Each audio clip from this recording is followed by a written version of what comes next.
All right, here we got Boxing Source here with Coach Bozy Ennis here in the gym, man. What's going on? Nothing much, just getting guys together, getting some of the guys ready for fights coming up.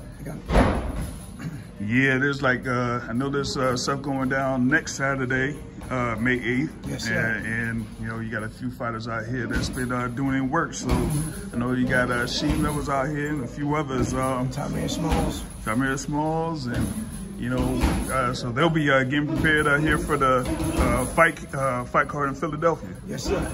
Yeah, but I mean, of course, you know, most people know you as father of Coach Bozy Ennis. Yes, sir. They're undefeated. You know, had his fight, you know, not too long ago. There against Sergey Lipinets, was able to put in work, stop him. Right. Never been stopped before. Yeah, never been stopped before. You know, been knocked down. Of course, they talk about his fight with Mikey Garcia, but he was able to get through that fight. But not against Boots, though. And don't forget, he used to be junior welterweight champion of the world. Yep. And yeah, he had his you know, fight against Peterson too. Lamont Peterson, and stopped him. Pretty much was his retired him over there in the DMV area, MGM National Harbor. I was at that fight, and I was like, man, he just took him apart. Yeah, he put it to him. You know, but Boots was able to, you know, get in there and get it in and handle business. Right. You know, like, how was that, you know, coming off of his previous fight where he was ready to show out against Chris Van Heerden, but, you know, accidental clash of heads, you know, kind of like, you know, made that a no decision, no contest. So for Boots to be able to get work, was that, you know, very good for him to do that? Very good for him to do what? Just, you know, get into work and show out, basically show out. Oh, on Liminet? Yes. Oh, yeah, because he really was really mad about that incident. And we looked at it over and over. We figured that it was intentional headbutt to me. Because I think when Boots went in, he bounced back off the ropes. That's what I saw. You know what I mean? And he really was upset about that. Yeah, so, yeah, because I know he was very motivated for that fight against Chris Van Heerden, you know, when I was speaking with him before that fight. So with the way that kind of like turned out, yeah, he was very upset, very disappointed. Right. They were like, let's see if we can line him up, get him a good fight there against Sergey Lipinets. And even there a you better go. Fighter. Yes. Yeah, better fighter than Sergey Lipinets. And there he was able to, you know, show out. And like people were saying, like he's next. Like they're saying all across the board, like Boots is the true, all of that basically. Yeah, you know what I mean? You know, every time we fight, they always say, this is a step-up fight. This is a step-up fight. But he make it look like it's just a regular fight. You know what I mean? You know, Lipinets was nothing to play with. He was a good fighter, strong fighter. You can see he's a real good fighter, matter of fact. Yeah. But this Boots is on another level, that's all. And he make it look like it was easy. You know, the other guys couldn't stop him. Boots was the first one to stop him. Yep. So that really put a feather in Boots' hat. You know what I mean? Let everybody know in 147 that he's here. He's here to stay. Yep.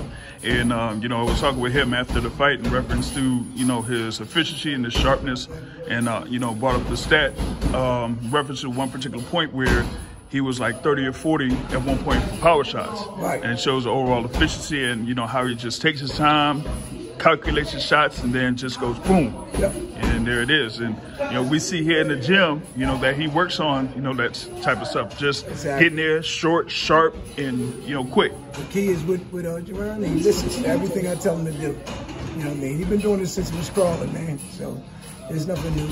And they can say this boy had all these many fights that he can ready to fight. That doesn't make a difference because he's been doing it ever since he was crawling. Yep. So it doesn't make no difference. Just like in the amateurs, I tell people, there's guys with 100 and 200 fights. It doesn't make a difference. Even though Boots had 15 fights, he's still experienced because he's been doing it since he was crawling, like I always tell people. You know what I mean? But I think he did a fantastic job when he fought Liminet and made a statement.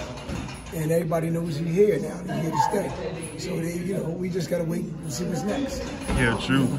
Now, yeah, we're looking to, you know, see what's next. I mean, I'm kind of, you know, seen a couple of, you know, potential fights that could be out there. Yeah. You know, I was thinking that maybe he get one of those, you know, highly ranked contenders that's probably around number 1 or number 2 in some of the rankings. Yeah. I did say that there was a guy that was ranked in the IBF at number 1 that he could possibly face, but, you know, that's, you know, still up in the air as far as that that's concerned. So what would you think about that as far as like working towards getting Boots towards a title shot? Well, see, what we got to do, we got to keep on beating guys like Lemonette. We got to, you know, top 5, top 10, and keep on going down. Because, I mean, our time will come. He's still young, 23 years old. There's no hurry, you know what I mean? You know, they talking about, a lot of them don't want to fight Boots. High risk, low reward. Yeah. All right, now coming off the win that Ennis had over Lipton-Yetz, you got like multiple guys that are out there that are contenders that we were talking about.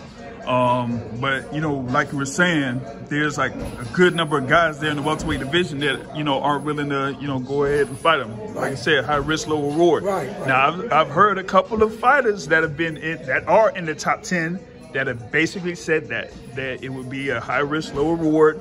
That, you know, there's not enough, you know, for them to go into that particular fight. And it's the main top guys. Yep. You heard what Sean Porter said? Yeah. Man, that's that guy. You said that right on this podcast. Yeah, he said, I know his brother.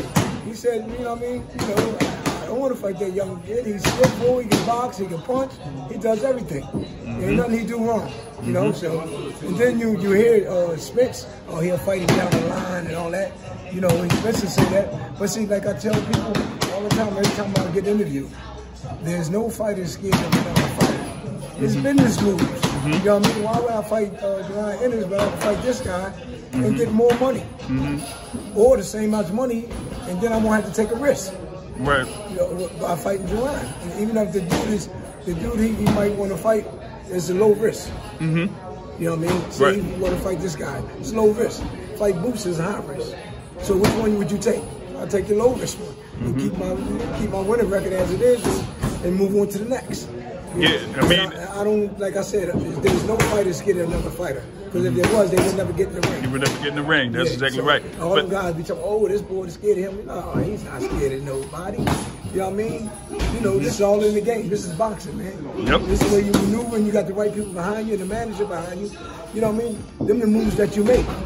You make the right moves, not the wrong moves. Yep, exactly. And, you know, a clear example is last year you had Sean Porter in the ring against Sebastian Formella. Exactly. You know, I mean, that was like a good, what about 1.2, 1.3 or more, you know, be there on Fox. And you get in there against Formella and you're still in position to possibly fight, you know, rematch with Spence or, you know, another title shot later on down the line. Instead of, you know, having somebody coming up like Boots and, you know, you be in a high risk to, you know, definitely lose that fight. And once you lose that fight, there goes your, you know, position right there. Exactly. You know what I mean? So, yeah, like you said, man, it's not necessarily that, you know, these fighters are scared. It's all about the business moves. And I don't think that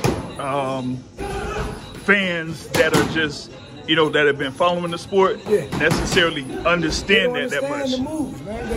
They the ones, because they never been in the ring before, never boxed before. Them the ones we call, oh, he's scared of him. Oh, no, it's not so, man. He was scared, he would never started boxing. You know what I'm saying? Exactly. Now, going into, you know, your training here, like you said, here in your gym, you know, I've seen you, you know, work with multiple fighters here. You know, I see you like teaching them, you know, various skills as far as like technique is concerned. That's what I see right there is technique, because one thing about, you know, boxing is, I mean, it's almost like that saying where they had in a football movie, it's 80% mental and 40% physical. Exactly. But it's like you got to be able to execute and know how to execute, and you show them how to execute different moves at different times. You know, there. See, once you teach them something, but you must show them that you can do it yourself. And see, that's why a lot of guys like me, you know, want me to train them, you know, and help them out in certain things. I don't mind helping nobody. I don't want to take nobody to fight or not like that. But they all come to me, and I said, I don't mind helping. You know what I mean? So I help them out. And a lot of stuff I do with them, they said they never done before. And see, and that's where they start thinking, man. All these years I've been fighting, and I didn't know how to do this or do that. I mean, I take them to the right stuff, you know, the basic stuff too. You know what I mean? You'd be surprised. A lot of them guys don't know the basics. They just can fight. They just can fight. You know what I mean? And technique and all that stuff, man. Right. And like I said, my most important thing, I don't like seeing fighters take a lot of punches. So I basically work a lot of defense with these guys. But it's up to them to take it and go away with it. You know what I mean? But I mean, run with it. Exactly. You know what I mean? Because a lot of them, you teach that defense and stuff. Then when they box, they don't do it. You know what I mean? So you got to keep on instilling that in their mind. Keep instilling. You know what I mean? Until they get it down pat. True. You know? You talk about defense. You talk about footwork, foot placement, everything, and all of that. Exactly. And you know, see you work with them, especially with the lower body movement. That's the thing that I focus on is you get all of your power from your lower body. So as long as you're able to keep that straight and just work on that, then you won't even have to worry about your upper body.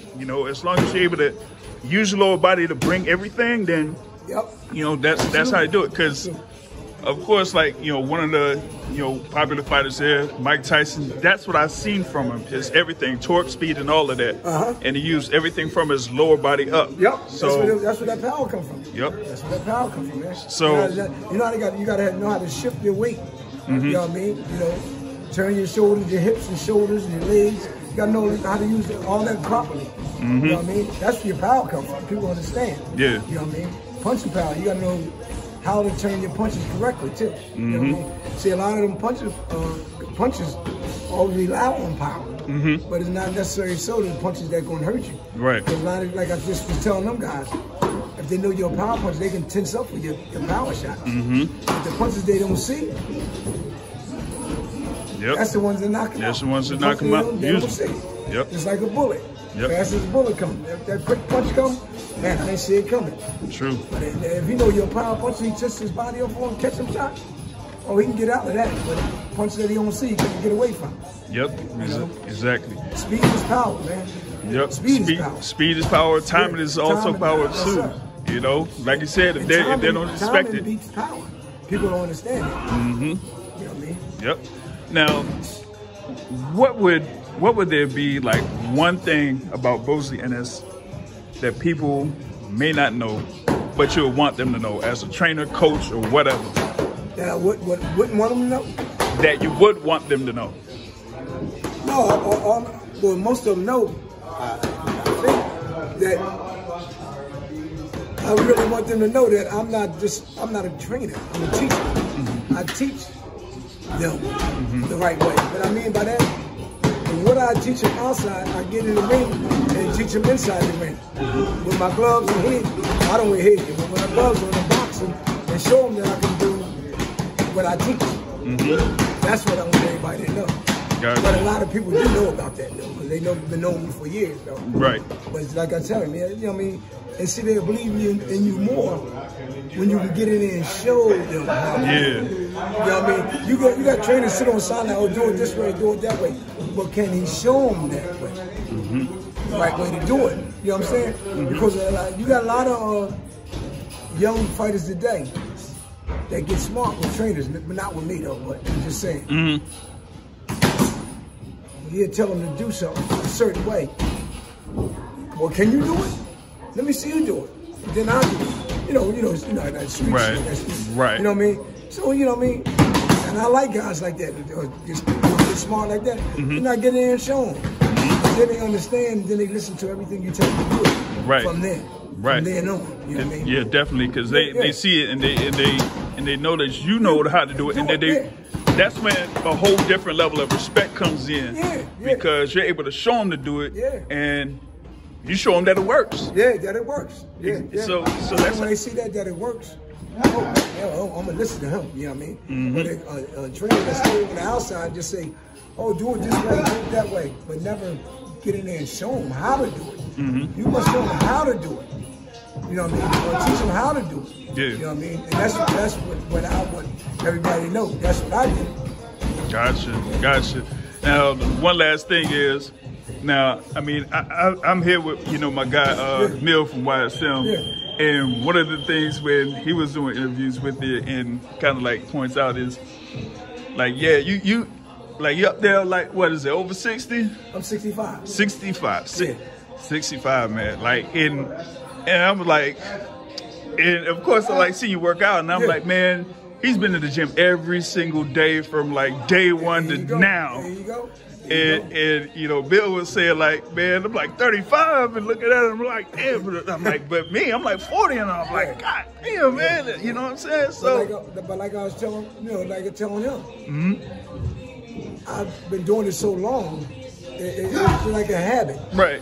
To me, it's like a drug, but a good drug. Right.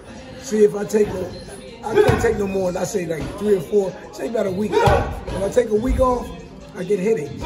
So that tells me I got to go do some push-ups or sit-ups or pull-ups or something. So that's my body. Responds to control it. Everything, and that's why I'm like that. When you see me over there doing it, I do that before they come in. And then I train the guy. You see how I work? Yep. You know, I got to get mine in. You know, then I start working with them. Yep. You know? Well, it's the basic saying, lead by example. And there you go. Get on the nose. Yep, exactly. But with that being said, man, I thank you very much for taking the time with the Boxing Sense here, Coach Bozy. And I'm definitely going to, get more from you. And we'll see, you and your fighters in action here real soon. Okay, I appreciate you, brother. No problem, bro. Yes, sir. All right.